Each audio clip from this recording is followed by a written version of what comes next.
우리가 교회에서 예배를 언제 드리죠? 주일, 또 수요일, 금요일, 또 목사님, 전사님 가서 또 신방 예배를 드리고 모든 예배들이 하나님 안에서 예배가 감격이 넘치기를 주님의 이름으로 축복합니다.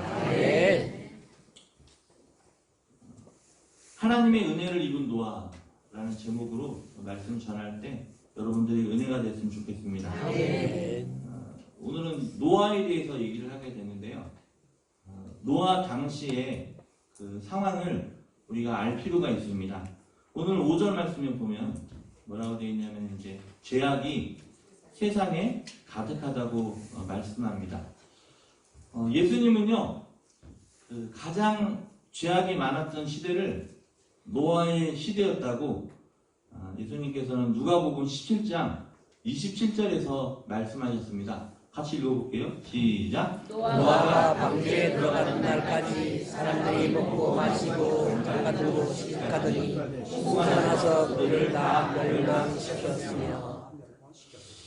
예수님의 수제자 베드로도 나중에 노아의 때를 베드로후서 2장 10절에서 14절에 보니까 사실 더 길게 정리가 되어 있는데 제가 이렇게 정리를 해봤습니다. 같이 읽어볼까요? 시작. 여러 조명 가운데서 행하며 떨지 않고 영광 있는 자를 비방하고 이성이 없는 짐승 같아서 멸망 가운데서 멸망을 당하며 음심이 가득한 눈을 가지고 범죄하기를 그치지 아니하고 저주의 자식이라.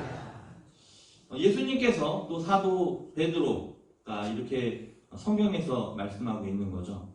그리고 또 이제 5절에 보면은 생각이 뭐라고 돼요? 항상 악하다고 얘기를 하고 있습니다. 생각하는 것마다 악하였다는 것이죠. 온 세상이 그랬다는 겁니다. 우리 11절 말씀 같이 읽어보겠습니다. 11절 오늘 본문이죠. 시작. 그의 온 땅이 하나님 앞에 변하여 포악함이 땅에 가득한지라. 요즘에 한국 상황을 이렇게 풍자하는 코미디 같은 이야기가 있습니다. 들어보신 분도 있을 수 있어요. 강남의 한 고층 아파트에 아버지와 이제 어머니와 아들 세 식구가 살고 있습니다.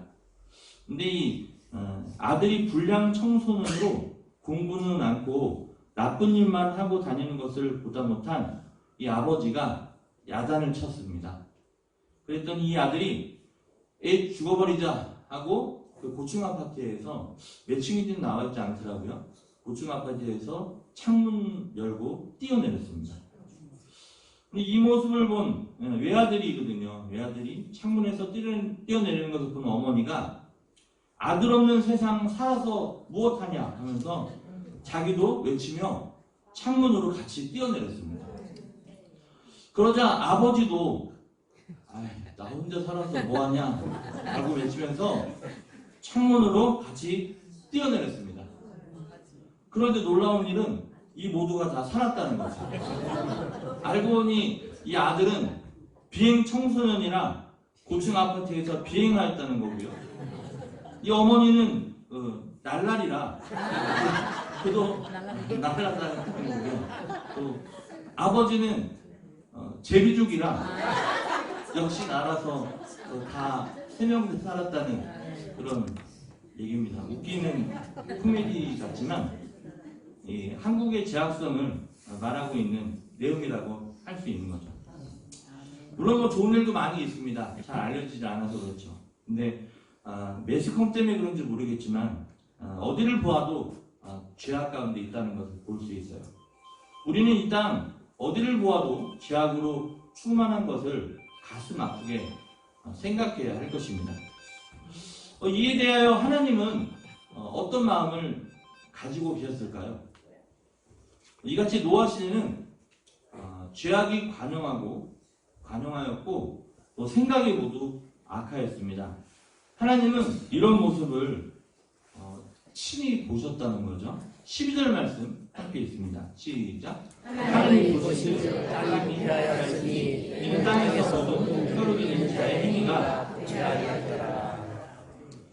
하나님은요 겉만 보신 것이 아니에요. 모두 봤다는 거예요. 속도 봤어요. 5절을 보면 여호와께서 사람의 죄악이 세상에 가득함과 그의 마음으로 생각하는 모든 계획이 항상 악할 뿐임을 보시고, 뭐예요? 그의 마음 어디입니까? 속이에요. 속까지를 다 친히 보셨다는 말씀입니다. 하나님은 친히 보셨기에 증인이 필요하지 않았어요. 하나님은 모든 죄악을 친히 보시고 계신 분이십니다. 그러므로 숨기는 것은 불가능한 일이고 변명이 필요하지 않다는 거죠. 그래서 하나님은 두 가지 자세를 취합니다. 6절에 보면은 어떻게 해요? 한탄하시고 근심하셨다고 해요. 그 모습을 보면서 7절에서 어떤 결정을 내립니까? 쓸어버리기로 결정을 하신 겁니다. 하나님은 노아 시대의 악을 보며 한탄하시고 쓸어버리기로 작정하셨는데요. 그래서 노아에게 방주를 예비하라 하시며 또 이 사실을 알리라고 하셨습니다. 물로 실패할 거니까 방주에 타라고 알리라고 하는 거죠. 그런데 사람들은 이 노아의 말을 듣지 않았습니다. 노아가 120년 정도 전도하였어도 성과는 하나도 없었죠. 그래도 노아는 하나님 말씀대로 끝까지 복음을 전했고, 또 그런 걸 보면은 지금 우리도 노아처럼 복음을 끝까지 전해야 할 것입니다. 네. 노아 때에는 물로 심판을 하셨지만 이제는 이 세상을 불로 심판을 하신다고 하였습니다. 지금도 하나님께서는 인간들을 보시고 후회하시고 한탄하시고 계실 수도 있다는 겁니다. 이때 우리는 방주를 준비해야 하는 것입니다. 노아 시대의 방주, 구원의 방주는 노아가 혼자는 만들지 않았던 것 같아요. 가족이랑 만들었을 가능성이 높은데 노아의 손으로 만들었지만 지금은 이미 방주가 만들어져 있다는 거죠. 그 방주가 뭐죠? 예수 그리스도라는 거예요. 예수 그리스도께서 우리의 구원의 방주인다는 것을 믿으시기를 바랍니다. 노아 시대는 짐승 한 쌍씩만 들어갈 수 있는 방주였지만 지금은 누구든지 들어가도 모자람이 없는 예수 그리스도의 방주를 건축하셨다는 거예요.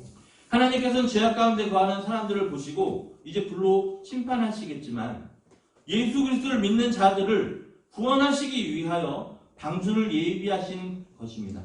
그래서 여기 계신 모든 성도님들은 방주에 들어갈 수 있는 자격을 얻은 노아와 같은 성도임을 믿으시기를 바랍니다. 그럼 우리가 하나님의 은혜를 입으려면 어떤 삶을 살아야 합니까? 오늘 속회 공과 그 표를 봐주면 알겠지만 하나님께 인정받아야 하는 거죠. 이제 노아는 의인이었는데요. 성경에서 이 의인이라는 히브리어가 차다크라고 하는데요. 이 뜻은 뭐냐면 의롭게 살려고 애를 쓴다는 그런 뜻입니다. 즉, 늘 죄를 깨닫고 회개하면서 진실되고 하나님의 말씀에 순종하면서 살려고 한다는 그런 말씀인 거예요. 의인은 뭐냐면요, 하나님과 관계가 좋은 사람을 의미합니다. 그리고 의인은 하나님께 인정받고 하나님이 기뻐하시는 사람이라는 거죠. 사람은 살아가면서 혼자 살 수 없습니다. 그렇기에 맺는 관계가 여러 가지가 있죠. 어떤 관계가 있어요? 부모와 자식의 관계, 또 형제, 자매의 관계, 또 친구의 관계, 또 직장에서 직원들과의 관계, 또 선생님과 또 제자의 관계, 또 무슨 관계가 있습니까? 목회자와 성도의 관계도 있을 수 있겠죠. 또 무슨 관계가 있을까요? 하나님과 나와의 관계. 이 많은 그 맺는 관계 중에서 가장 우선되어야 할 것은 바로 하나님과 나와의 관계라는 것을 믿으시기 바랍니다. 이것을 항상 기억해야 돼요. 이 많은 맺는 관계 중에서 제일 중요한 관계가 하나님과 나와의 관계라는 겁니다. 물론 사람과의 관계도 중요합니다. 그런데 더 중요한 관계, 우선 되어야 할 관계는 하나님과 나와의 관계라는 것이죠. 세상에는 의인은 없나니 하나도 없다고 하셨기 때문에 우리는 다만 의롭게 살려고 노력할 뿐입니다. 전도서 7장 20절에 보니까 같이 읽어볼까요? 시작. 선을 행하고 전혀 전혀 죄를 범하지 범하지 아니하는 아니하는 의인은 의인은 세상에 세상에 없기 때문이로다. 노아는 의롭게 살려고 애를 썼습니다. 성경에서 이 의라는 말이 제일 먼저 나오는 것이 바로 이곳인데요. 따라서 아담과 하와의 타락 후 첫 의인은 노아입니다.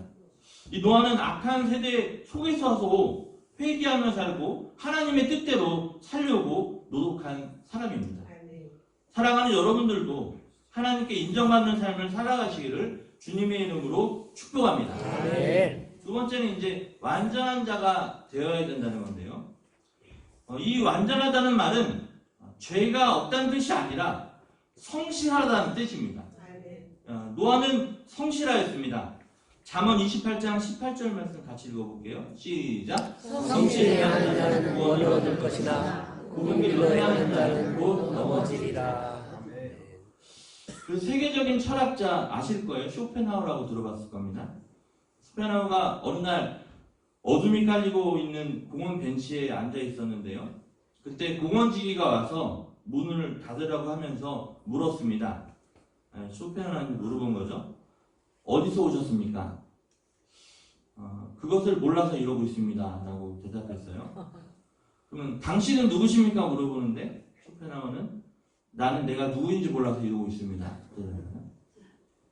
언제 갈 겁니까? 이랬더니 모르겠습니다. 또 어디로 갈 것입니까? 나도 모르겠습니다. 이것이 두 사람 간의 대화였어요. 저도 이해가 싶어서 그러는데 이상한 대화죠.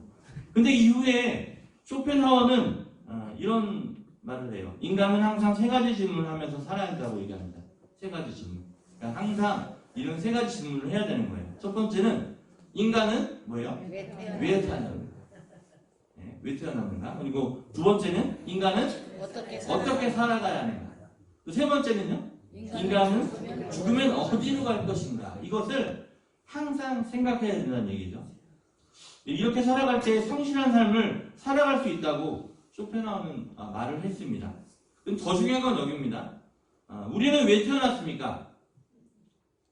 따라합니다. 하나님의 뜻입니다. 하나님의 뜻입니다. 우리들이 이 땅에 필요하기 때문에 하나님께서 우리를 이 땅에 보내신 거죠. 두 번째, 어떻게 살아야 합니까는 하나님의 뜻을 따라 의롭게 성실하게 살아야 하는 겁니다. 누구의 뜻을 따라? 하나님의 뜻을 따라 의롭게 성실하게 살아야 되는 거고요. 세 번째 질문인 죽으면 어디로 가는 것입니까? 이거는 천국이 예비되어 있음을 믿고 기쁘고 감사하며 살아야 할 것이라고 얘기하고 있어요. 그러면 우리도 하나님의 특별한 사랑을 은혜를 받게 될 거라고 얘기하고 있는 것입니다. 이 완전하다는요, 부족함이나 결점이 없는 것을 말하는데요. 우리는 완전할 수가 없습니다. 우리 자체는. 그러나 죄의 문제를 해결하게 되는데, 이것을 해결하면 되는데, 이 죄는 뭐냐면 예수 그리스도의 그 십자가를 믿을 때 용서받고 소멸된다는 겁니다. 우리가 완전할 수 없는데 죄의 문제를 해결하면 되는데 그 문제는 누가 해결했다는 거예요? 예수님께서 십자가에 못 박혀 돌아가심으로써 그 십자가를 믿을 때 우리가 용서받고 소멸될 수 있다는 거죠. 그래서 완전해질 수 있다는 겁니다. 그래서 이것을 뭐라고 얘기하면 따라합니다. 은혜입니다. 은혜입니다. 담임 목사님 금요일마다 계속 말씀하지 않습니까? 우리가 완전해질 수 있는데 우리가 무엇을 믿으면? 예수님의 십자가의 죽으심을 믿으면 우리가 그렇게 될 수 있다는 거죠. 그게 바로 뭐예요? 은혜라는 거죠. 사도 바울 선생님은 로마서 1장 17절에서 오직 의인은 믿음으로 말미암아 살리라 얘기합니다. 이 종교개혁자 마틴 루터도요, 이 구원 문제 가지고 굉장히 고민을 많이 합니다. 막 면죄부로 막 돈 주고 막 구원받을 수 있다, 막 그때 그 상황이 있었지 않습니까? 그래서 95기도 방방하면서 이제 막 고민할 때 있잖아요. 근데 그때 이 구원의 문제가 해결이 돼요. 이 말씀을 보고. 뭐예요?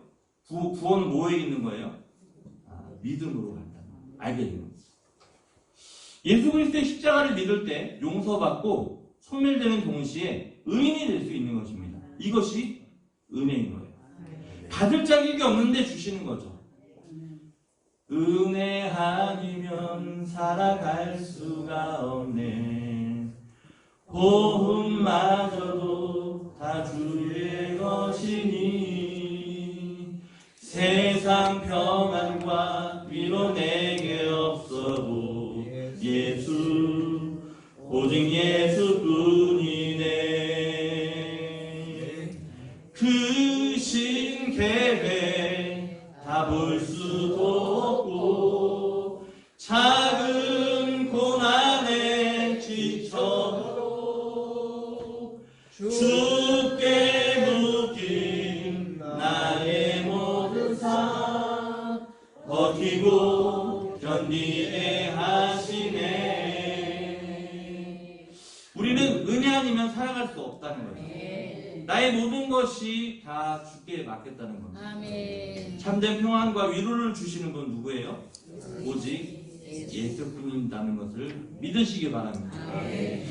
우리가 예수님 때문에 살아갈 수 있고 완전한 자가 될 수 있다는 것을 믿으시기를 바랍니다. 그래서 포도나무와 가지의 그 비유처럼 우리는 가지 아닙니까? 예수님은 포도나무. 나무에 꼭 붙어 있어야 우리가 살 수 있다는 거죠. 그분이 공급하는 것으로 나무가 뿌리에서 나무가 공급하는 그 공급하는 것으로 가지가 살아서 열매를 맺을 수 있다는 겁니다. 우리 스스로 할 수 없는 거라는 거죠. 여러분은 주님께 꼭 붙어서 승리하는 삶을 사시기를 바랍니다. 세 번째는 이제 하나님과 이 노아가 동행하였다는 거죠. 이 노아는 그때 당시 유행을 따라가지 않았습니다. 죄악에 관심을 두지 않았습니다. 그렇게 죄악이 관영한 세대 속에서도 오직 하나님의 말씀만을 따랐고 하나님과만 동행했다는 거죠. 이 동행했다는 것은요, 하나님과 늘 깊은 교제의 삶을 살았음을 말하고 있습니다. 그 아모스 3장 3절을 보니까 시작. 두 사람의 뜻이 같지 않은데 어찌 뜻이 같지 않으면 뭐예요? 동행할 수 없다는 거예요. 이 노아는 하나님과 늘 깊은 교제의 삶을 살았기 때문에 이 동행이 가능했던 거죠. 여러분들 부부를 뭐라고 합니까? 부부를 부부라고 하죠. 동행하지 않습니까? 그래서 뭐라고 얘기해요? 동반자라고 얘기해요. 뭐가 같으니까? 뜻이 같으니까 살 수 있는 거예요. 뜻이 같지 않으면 어떻게 돼요? 시원해. 제가 15년, 20년 전에 영동구청에서 일할 때는 3명 중에 한 쌍이 이혼했거든요. 근데 지금은 50%라는데 두 쌍이 하나는데 뭐가 같지 않아서 하나님과 동행할 수 있었던 것은 어쨌든 뜻을 따랐기 때문에. 우리 신앙생활은요, 저기 나와주셨네. 같이 읽어볼까요? 시작! 내 뜻을 하나님의 뜻에 맞추며 하나님과 함께 이는 것을 말합니다. 네, 신앙생활은요, 우리 신앙생활 하지 않습니까? 신앙생활은 뭐냐면 내 뜻을 누구에 맞춰서? 하나님의 뜻에 맞추어서 하나님과 함께 걸어가는 거예요. 오전에 담임 목사님 말씀에는 이성봉 목사님, 성결교회 부흥사였던 손을 이러고 다녔던 거죠. 왜? 깡패에서? 아니요. 예수님 손을 잡고 있었던 거예요. 그래서 주님과 동행했다는 거죠. 하나님의 뜻에 맞추어 하나님과 함께 걷는 것을 신앙생활이라고 얘기합니다. 내 뜻대로 또 내 생각대로 사는 것은요, 신앙생활 아니에요. 신앙생활 얘기하면 안 돼요. 자기 할 거 다 하고서 내 뜻대로 사는 것은 신앙생활 아니에요. 누구의 뜻대로? 하나님의 뜻대로 사는 것. 다시 말씀드리면 매 순간마다 주님께 뜻이 무엇인지 여쭙고 또 순종하는 것을 신앙생활입니다. 노아는 그와 같은 삶을 살았기에 하나님과 동행하는 삶을 살 수 있었습니다. 여러분들도 하나님과 동행하는 그런 신앙생활하기를 주님의 이름으로 축복합니다. 한 가지 더 준비했는데 준비하는 믿음의 삶을 살았다는 거죠. 요나 하면 뭐가 생각나요? 요나 하면 첫인상이 요나는 뭐가 생각나요? 고래 생각합니다. 고래. 다니엘 하면 무슨 생각납니까? 다니엘 사자. 네. 아담 하면 뭐가 생각나요? 아담. 이브. 선악과. 그죠? 노아 하면 뭐가 생각나요? 이 노아는 120년간 방주를 지었는데 그것도 산 꼭대기에 방주를 만들었습니다. 참 웃음거리였죠. 바다에 탱크를 만드는 것과 같다고 얘기할까요? 바다에 탱크를 만드는 것. 하나님께서 홍수로 세상을 멸망시킬 터이니 산 꼭대기에 배를 만들려고 하셨던 거죠. 그래서 노아는 믿음으로 방주를 만들었던 겁니다. 하나님의 뜻이 그거였으니까 세상 사람이 뭐라고 말을 해도 그 꼭대기에 그 큰 방주를 만든 거죠. 따라합니다. 하나님은 사람을 쓰는 것이 아니라 믿음을 쓰십니다. 다시 말해서 그 사람의 믿음을 쓰는 거예요. 사람을 쓰는 게 아니에요. 하나님께 다 쓰임받기 축복합니다. 그러므로 믿음으로 나아가는 자에게는 하나님께서 축복을 주시기 때문에 언제나 기적이 주어지고 또 보상이 주어집니다. 노아도 온 가족이 다 같이 믿음으로 하나님 말씀을 따라갔습니다. 그렇기 때문에 아름다운 믿음의 가정이 될 수 있었고요. 노아는 하나님의 특별한 사랑을 입은 것입니다. 성경에 나와 있죠. 6장 8절에 보면 뭐라고 되어 있는 거예요?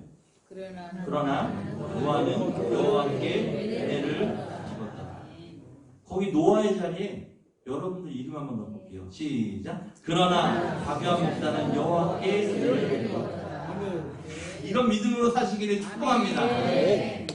이 노아는 믿음을 지키기 어려운 시대에 살면서 믿음을 지켜 혼자 하나님의 특별한 은혜를 받았습니다. 지금도 참 어려운 시대예요. 물론 더 어려운 나라도 있고 더 어려운 곳도 있지만 참 믿음 지키기가 쉽지 않죠. 근데 그 믿음을 지켜서 혼자 하나님의 특별한 은혜를 가정의 식구들과 함께 받게 된 건데요. 한 나라에서도 나라가 위태로울 때 나라를 위하여 생명을 바치는 사람을 가리켜서 충신이라고 합니다.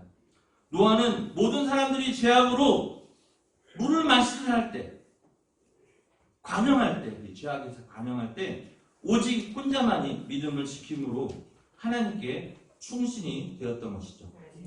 교회도 힘들고 어려울 때, 우리 지역도 또한 속회도 어려울 때 십자가를 지고 헌신하는 충성스러운 성도가 필요한 것이죠. 사람을 몰라도 누구나 아신다? 하나님 아신다. 아시더라고요. 그 사람 반드시 붙잡아 주세요. 뭐 직장은 안 그렇습니까? 가정은 안 그렇습니까? 노아가 죄악을 이겼더니 하나님께서는 노아에게 홍수를 이길 수 있는 특별한 은혜를 베푸셨습니다.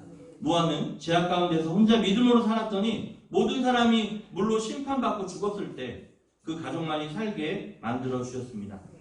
남과 다르게 오직 믿음으로 살았더니 남과 다르게 믿음의 방주에서 구원시켜 주신 것이죠.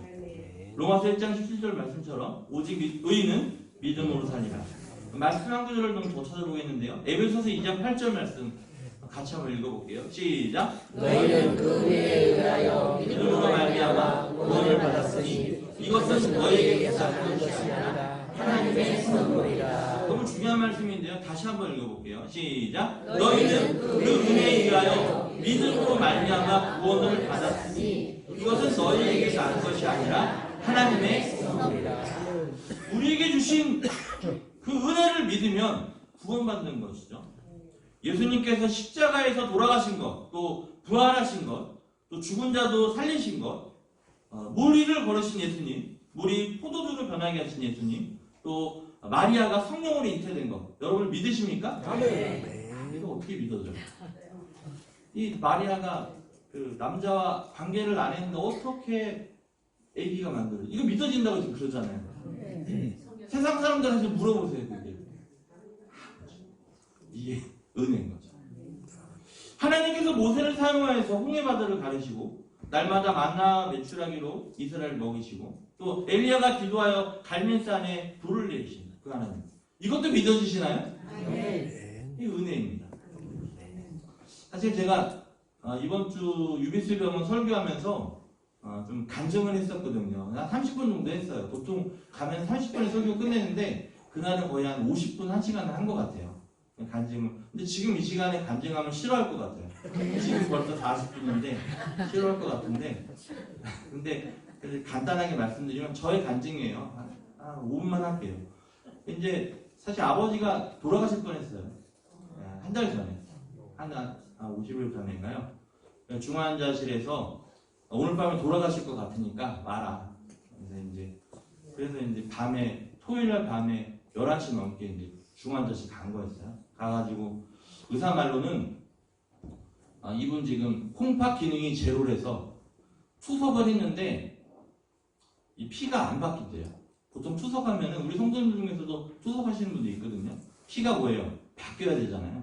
근데 이게 아버지는 피가 안 바뀐대요. 그래서 돌아가실 것 같대요. 중환자실에서 가장 위급한 환자래요. 근데 너무 막 기가 막히잖아요. 준비 하나도 안 했는데. 그래서 제가 목사고 또 큰아들인데 제가 가서 기도만 주겠다. 그래서 들어가서 이제 간절하게 기도했습니다. 근데 기도 딱 끝났더니 아버지가 눈을 탁 뜨시는 거예요. 의사랑 간호사 다 놀랬죠. 주위 있는 사람들. 그리고 이 팔을 다 묶여 있었는데 이렇게 자꾸 무슨 말씀을 하시려고 하는 것 같아요. 그래서 이제 가가지고 제가 말씀드렸더니 말씀 못 하잖아요. 인공호흡기 끼고 있어가지고 깊게 꼈어요. 그래서 말을 못 하셔서 제가 귀에다 제가 손바닥 댈 테니까 손가락으로 한번 쓸 수 있냐고 쓸 수 있다고 해서 이제 하는데 거기다 아버지가 퇴원이라고 쓰는 퇴원. 아멘. 퇴원이라고 쓰는 거예요. 본인 몸은 그런데 아니 박수 지금 아니고 지금 본인 몸은 지금 의사가 죽을 수밖에 없다고 하는 그런 상황인데 퇴원이라고 얘기를 하는 거예요. 근데 이제 막 흥분을 하시니까 저 빨리 나가라는 거예요. 지금 흥분시키면 안 된다고. 그래서 그 다음날 주일날 제가 11시 20분부터 40분까지밖에 면회가 안 돼서 제가 말씀드리고서 제가 가서 이제 봤습니다. 근데 의사가 놀라는 거예요. 왜냐면 콩팥은 나빠지면 좋아지지 않는데요. 그런데 아버님은 지금 10% 좋아졌습니다. 20% 좋아졌습니다. 30% 좋아졌습니다. 그래서 이제 어제 외래를 해가지고 갔거든요. 근데 콩팥 기능이 1.5가 나왔대요. 그러니까 원래 그때는 막 4.9까지 나와서 그랬는데 지금 하나님께서 콩팥 기능을 회복시켜준 거예요. 그런데 이제 거기에서 일반실로 옮기기 전에 집중치료실이라는 데가 있는데 3일 있다 가야 되는데 거기에서 많이 돌아가시기도 해요. 다시 중환자실로 가고 이렇게 되는데 그날 제가 같이 밤을 샜잖아요. 근데 아버지가 중환자실에서 한 10일 계셨는데 욕창이 생긴 거예요. 엉덩이 쪽하고 양쪽 골반 쪽이랑 허벅지 쪽에 생긴 거예요. 그래서 엉덩이 쪽은 심했어요. 구멍에 이만큼 정도 뚫린 거예요. 근데 제가 성도님 중에서 욕창 때문에 돌아가신 분들이 있거든요. 작년에 제가 요번까지 해서 115명을 지금 했거든요. 집례를. 근데 주먹이 들어갈 만큼 이제 이 욕창에 제 생긴 분도 계셨어요. 근데 욕창으로 돌아가신 분들 봐서 아버지가 욕창이 있었던 분이 아니거든요. 근데 중환자실에서 너무 고통당해가지고 움직이지 못하니까 욕창이 다 생겼던 거예요. 아버지 어떡합니까? 그래서 기도했어요. 근데 하나님이 뭘 바꿔주신 거죠? 피를 바꿔주셨죠. 하나님 살도 회복시켜달라고. 지금은 이 상처와 욕창이 다 난 줄로 믿습니다. 살이 낫게 해주신 거예요. 그리고 또 이제 중환자이시다 보니까 병원비가 얼마나 많이 나오겠어요. 처음에 갔는데 막 양쪽에 막 기구들이 얼마나 많이 있는지. 근데 병원 규칙상 300만 원이 넘으면 중간 결산하라고 연락이 와요. 그런데 들어갔는지 며칠 안 됐는데 연락이 온 거예요. 메시지로. 뭐 하라고? 중간 결산하라고. 300만 원 넘었으니까. 근데 아버지는 30일 계셨습니다. 근데 이제 거기 아버지가 원래 10년 전에 심장 때문에 심장 박동기를 달아야 돼서 세종병원에서. 그런데 아버지가 당뇨가 있고 또 부정맥이 있어가지고 아버지가 그때 안 다신 거예요. 그런데 그거를 안 다시고 약물로만 치료하다가 요번에 심장에서 뭐예요? 이거를 공급해줘야 되는데 그 공급을 못하고 이 콩팥까지 안 간 거였죠. 그러니까 심장 기능이 죽게 되면서 그런 일이 일어나게 된 겁니다. 근데 아버지는 심장 박동기를 안 다셔서 10년 전에 그때 1,000만 원 정도 된다고 들어요. 심장 박동기가. 근데 저희 집이 돈이 뭐가 있어요? 저도 목사지, 둘째도 목사지, 막내 이제 한 명 있는데 어머니하고 돈이 뭐가 있습니까? 근데 이 병원비를 주간 계산하라 그러는데 일주일도 안 되는데 300만 원 넘었다고 연락이 오는데 30일이면 얼마나 늦겠어요? 4천만 원 넘었더라고요. 근데 하나님께서 참 감사한 게 이제 그 신장내과에서 이제 심장내과로 넘어가잖아요. 심장검사 했더니 이 심장 심방과 신실이 네 군데가 있거든요. 근데 위에서 아래로 내려가는 사인을 주는 그게 기능이 고장이 났대요. 그런데 제가 그때 이제 장례식 때문에 오지역 장례 때문에 제가 신부 옷을 입고 로만 칼라 입고 왔거든요. 근데 여기 인천 성모병원에 저를 신부인 줄 알았나 봐요. 그러니까 이제 굉장히 깍듯하시더라고 다들. 근데 이제 전 신부라고 얘기한 적은 없습니다. 근데 그분이 이제 혜택을 주겠다고 의사가 심장으로 바뀌면서 이렇게 얘기를 해주는 거예요. 그러면서 심장 박동기를 100만 원 밑으로 떨어뜨리고 그리고 전체 금액의 5%만 낼 수 있도록 해준 거예요. 계산을 했는데 얼마 나온 줄 아세요? 4천만 원 넘게 나왔는데 260만 원 나왔어요. 물질도 해결하세요. 둘째가 형 내가 다 낼게 이러더라고요. 둘째가 그래서 어떻게 너만 내냐? n분의 1 하자 해서 갈아서 내는데 근데 하나 더 놀라운 건 뭐냐면요. 피도 바꾸고 살도 바꾸고 병원비도 해결해 주잖아요. 하나 더 뭐냐면 아버지가 이제 일반실로 옮겨서 이제 못 움직이니까 기저귀 차고 계시면 소변줄을 차고 있었어요. 얼마나 불편하겠어요. 아버지랑 둘이 얘기하면서 아버지 저거 소변줄 다음 주 우리 빼요. 그러니까 움직이셔야 돼요. 그래서 이제 아버지랑 딱 얘기했는데 바로 의사랑 간호사가 이제 들어오면서 박가원 씨 이거 소변줄 오늘 오후에 뺄게요. 우리는 언제 뺀다고 그랬는데 우리는 다음 주. 하나님은 뭐예요? 우리보다 아멘. 그리고 제가 이제 그날 밤에 11시에 병원에 갔다가 집에 돌리니까 1시 2시 돼요. 근데 아버지가 오늘 밤에 돌아가실 것 같다고 누가 보호자 대기한다고 해서 막내가 이제 거기 대기하고 있었고 저랑 둘째는 목사니까 이제 갔고 기다렸어요. 근데 전화가 이제 거기서는 죽는다고 하니까 잠이 옵니까? 안 오잖아요. 그래서 페이스북에다가 중보기도 요청을 한 겁니다. 거기서 상황을 다 설명을 했어요. 근데 그때 막 전 세계에 있는 선교사님, 목사님, 장로님, 권사님 할 거 없이 여기도 다르신 분이 있고요. 그래서 중보기도를 막 해주신 거예요. 근데 그거 한 댓글 하나하나가 얼마나 힘이 됐는지. 그래서 하나님께서 은혜를 주셔서 피도 바꿔주시고 살도 회복시켜주시고 또 병원비도 해결해주시고 또한 심장박동기도 사실은 달 수 없는 분인데 본인은 안 달라고 했을 거예요. 근데 하나님이 달게 하셨잖아요. 그래서 하나님이 그렇게 좋은 하나님이라는 것을 이번에 제가 짧게 간증했습니다. 그 산꼭대기에서 방주를 지으라는 말씀에 순종한 노아, 또 그것을 믿고 하나님의 뜻에 순종한 노아, 우리가 도전받아야 될 사람인 것 같습니다. 6장 22절 말씀 함께 있습니다. 6장 22절 시작. 노아가 그와 같이 하여 하나님이 자기에게 명하신 대로 다 진행하였더라. 여러분들에게 하나님이 말씀하시는 거 90%만 준행하지 마시고 몇 프로? 다 준행하시기를 축복합니다. 아멘. 말씀에 에베소 2장 말씀도 있지만 우리에게 난 것이 아니라 이것은 하나님의 선물이라는 거죠. 이 믿음이라는 것 자체가 하나님께 선물 다 받으시기를 축복합니다. 창세기 6장 9절 말씀 오늘 주제 말씀이기도 한데 같이 읽어볼까요? 시작. 이것이 노아의 소문이라. 노아는 의인으로 강대에 완전하더라. 그는 하나님과 동행하였으며. 노아는 의인이었고 당대에 완전한 자였습니다. 그리고 하나님과 동행하였습니다. 그 아버지가 이제 그 당뇨가 있으시잖아요. 당뇨가 있는데 이 콩팥의 이 구조와 그다음에 이 망막의 구조가 같대요. 그래서 신장내과 의사가 얘기하는 게 이 콩팥의 구조를 보려면 상태를 보려면 망막을 보면 알 수 있대요. 그래서 저번 주에 안과에도 갔었습니다. 망막을 보려고. 혹시 당뇨로 인해서 또 이렇게 다치지 않았나 가는데 정상으로 나왔어요.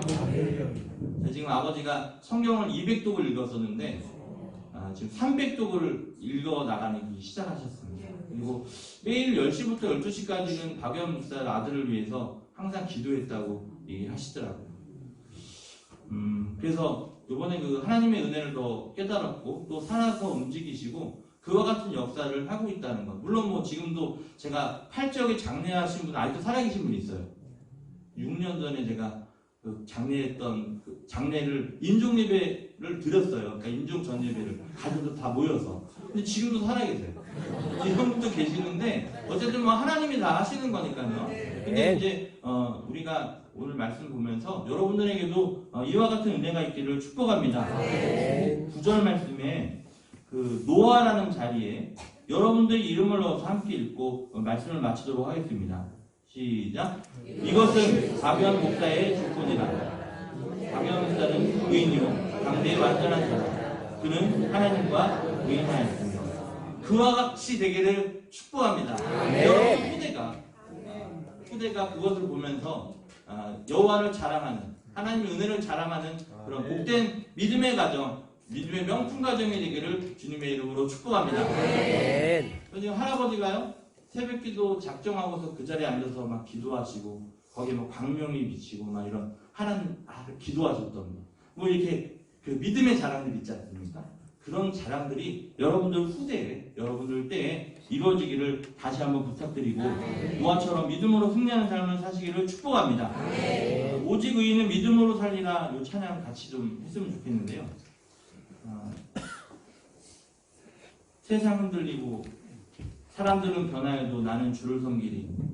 이 찬양 같이 한번 아시는 곡일 거예요.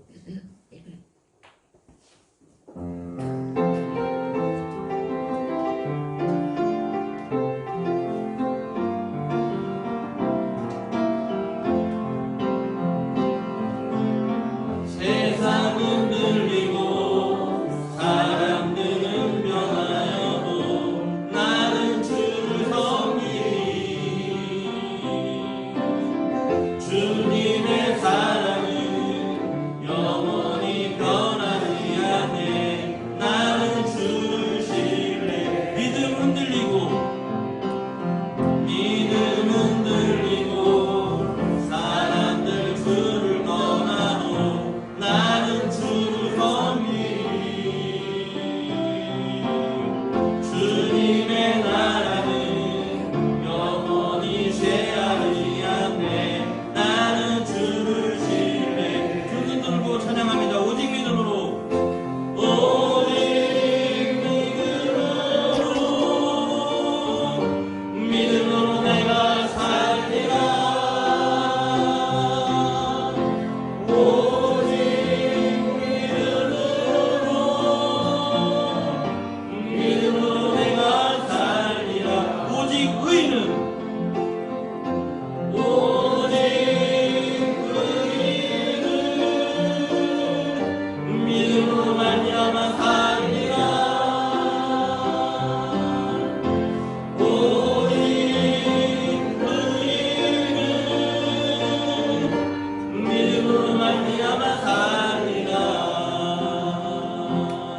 기도하겠습니다. 오늘 말씀 가운데 찬송 가운데 역사하시는 하나님 감사합니다.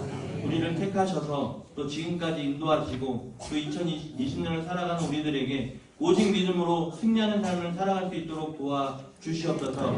세상은 흔들리고 사람들은 변하여도 또한 믿음 흔들리고 사람들은 주를 떠나도 나는 주님을 떠나지 않는 그런 삶을 살아갈 수 있도록 주께서 붙잡아 주시옵소서. 감사드리며 예수님의 이름으로 기도했습니다.